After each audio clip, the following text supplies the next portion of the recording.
ഞങ്ങളുടെ പാപമോചനം സ്വീകരിക്കുകയും ചെയ്യുന്ന പ്രവാചകരെ താങ്കളുടെ അടിമയായിക്കൊണ്ട് ഞാനിതാ വന്നെത്തിയിരിക്കുന്നു എന്ന് പറയുമ്പോൾ അത് പരിശുദ്ധ ഇസ്ലാമിനെതിരല്ലേ?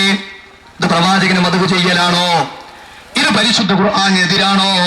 പരിശുദ്ധ ഖുർആനിൽ ഒരു തെറ്റ് ചെയ്താൽ, ഒരു മോശം കാര്യം ചെയ്താൽ കുടുംബവും സമൂഹവും സമുദായവും സംഘടനയും എല്ലാ ആളുകളും വെറുക്കുന്ന ഒരു വളരെ മോശപ്പെട്ട പ്രവർത്തനം ചെയ്താൽ ആരോടാണ് പ്രാർത്ഥിക്കേണ്ടത് എന്ന് പരിശുദ്ധ ഖുർആനിലെ 3-ാം അധ്യായം 135-ാം വചനം മങ്കൂസ് മൗലീദിലൂടെ പറയുന്നത് പോലെയാണോ പറഞ്ഞിട്ടുള്ളത്?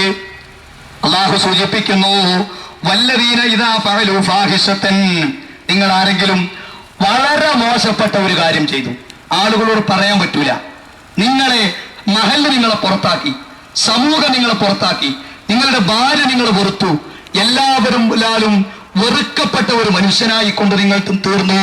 എന്താ കാരണം? വല്ലദീന ഇദാ ഫഅലൂ ഫാഹിശതൻ, നിങ്ങൾ ആരെങ്കിലും വളരെ മോശപ്പെട്ട ഒരു കാര്യം ചെയ്താൽ, ഔ വലമു അൻഫുസഹും, അല്ലെങ്കിൽ നിങ്ങളോട് തന്നെ അക്രമം ചെയ്താൽ ആരോടാണ് പ്രാർത്ഥിക്കേണ്ടത്? അള്ളാഹുവിന്റെ റസൂലിനോടാണോ? അല്ല, ദക്കറുല്ലാഹ്, നിങ്ങൾ അപ്പോൾ അള്ളാഹുവിനെയാണ് നിങ്ങൾ ഓർക്കേണ്ടത്.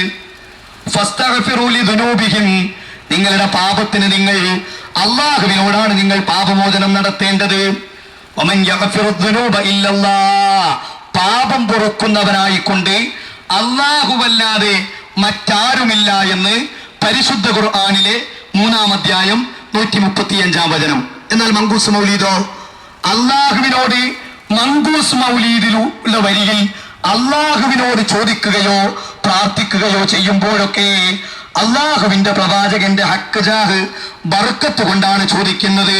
ഖുർആൻ പറഞ്ഞതോ അള്ളയോട് ചോദിക്കണം, റബ്ബിനോട് ചോദിക്കണം, റബ്ബിനോടാണ് ചോദിക്കേണ്ടത് എന്ന് പരിശുദ്ധ ഖുർആൻ.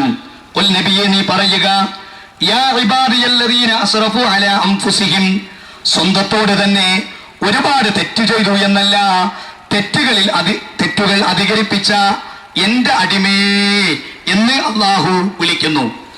ലാ തഖ്നതു മിൻ റഹ്മത്തില്ലാഹ്, അള്ളാഹുവിന്റെ കാരുണ്യത്തിൽ നിങ്ങൾക്ക് നിരാശ വേണ്ട കേട്ടോ. ഇന്നല്ലാഹ യഗ്ഫിറു ദുനൂബ ജമീഅൻ, നിങ്ങളുടെ മുഴുവൻ പാപങ്ങളെയും അല്ലാഹു സുബ്ഹാനഹു വ തആല പുറത്തു തരും എന്ന് സൂറത്തു സുമറിലെ 53-ാമത്തെ ആയത്ത്.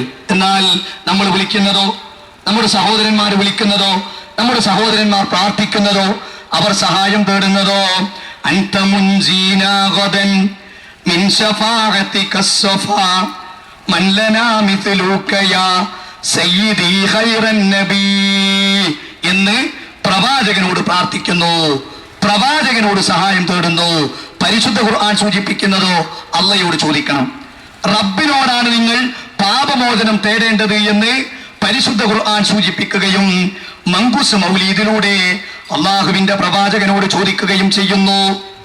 യാ സയ്യിദസ് സാദാത്തി ജിഅ്തുക ഖാസിദാ അർജു ഹിമാക ഫലാ തുഖയ്യിബ് മഖ്സദി ഖദ് ഹല്ല ബിമാ ഖദ് അലിംത മിനൽ അദാ വൽളുൽമി വൽളുഫി ശദീദി ഫഅസ്അദി. ആരോടാണ് പ്രാർത്ഥിക്കുന്നത്? അള്ളാഹുവിനോടാണോ? യാ സയ്യിദസ് സാദാത്തി, നേതാക്കന്മാരുടെ നേതാവേ, ജിഅ്തുക ഖാസിദാ, പ്രവാചകരെ, താങ്കളുടെ അടുത്ത് ഞങ്ങൾ വന്നിട്ടുള്ളത് ഒരുപാട് നല്ല ലക്ഷ്യങ്ങളുമായി കൊണ്ടാണ്. അർജു ഹിമാക ഫലാ തുഖയ്യിബ് മഖ്സദി, പ്രവാചകരെ, താങ്കളുടെ സംരക്ഷണം കൊണ്ട് ഞങ്ങൾ നീ സംരക്ഷിക്കണം പ്രവാചകരെ, ഞങ്ങളുടെ ലക്ഷ്യത്തെ നീ മാറ്റിക്കളയരുത് പ്രവാചകരെ. ഖദ് ഹല്ല ബിമാ ഖദ് അലിംത മിനൽ അദാ, പ്രവാചകനോടാ പറയുന്നത്. മരണപ്പെട്ടു പോയ പ്രവാചകനോട് എന്താണ് പറയുന്നത്? ഖദ് ഹല്ല ബിമാ ഖദ് അലിംത മിനൽ അദാ, ഞങ്ങൾക്ക് ബാധിച്ചിട്ടുള്ള ഒരുപാട് ഉപദ്രവങ്ങളായിട്ടുള്ള കാര്യങ്ങളെ കുറിച്ച് പ്രവാചകരെ, കബറിൽ കിടക്കുന്ന പ്രവാചകരെ താങ്കൾ അറിയുന്നുണ്ടല്ലോ.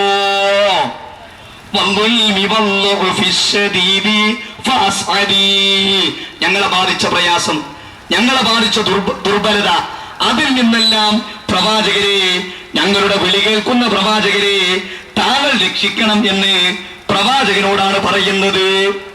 ആര്? മങ്കൂസ് മൗലീദിലൂടെ പ്രവാചകനോട് സഹായം തേടുന്നു. എന്നാൽ പരിശുദ്ധ ഖുർആനിൽ പ്രവാചകനെ കുറിച്ച് സൂചിപ്പിച്ചത് എന്താണെന്ന് ആലോചിച്ച് നോക്കൂ.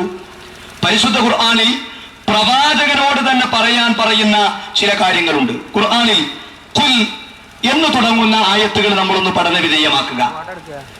ഖുൽ, നബിയെ വിളിച്ചാണല്ലോ തേടുന്നത്.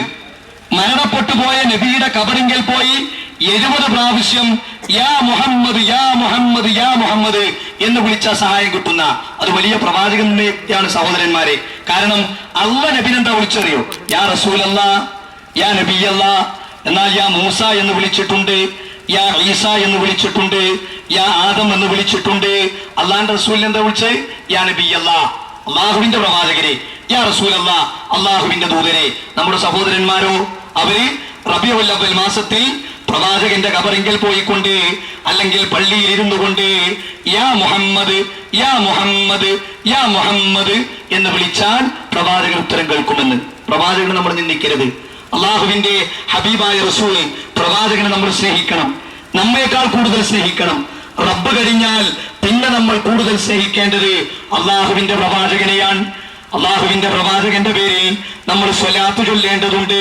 പക്ഷേ ആ ചൊല്ലേണ്ട സ്വലാത്ത് അത് താജു സ്വലാത്തല്ല, അത് നാരിയ സ്വലാത്തല്ല.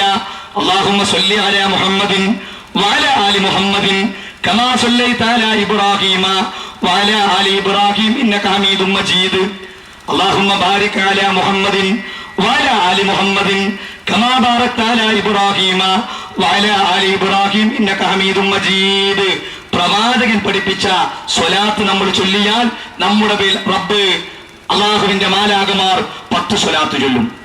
നമ്മുടെ പ്രവാചകനെ ഒരിക്കലും തന്നെ നമ്മൾ നിന്ദിക്കരുത്. അള്ളാഹുവിന്റെ പ്രവാചകന്റെ ഒരു മുടി കൊണ്ടാണ് ആളുകൾ ഇപ്പോൾ നടക്കുന്നത്. നമ്മളൊന്ന് ആലോചിച്ച് നോക്കൂ. പ്രവാചകന്റെ 3 മുടി കിട്ടിയെന്ന 3 മുടി. മസ്ജിദുൽ നബവി പ്രവാചകന്റെ പള്ളി, അവിടെ ഒരു മുടിയില്ല. മസ്ജിദുൽ ഹറം അവിടെ ഒരു മുടിയില്ല.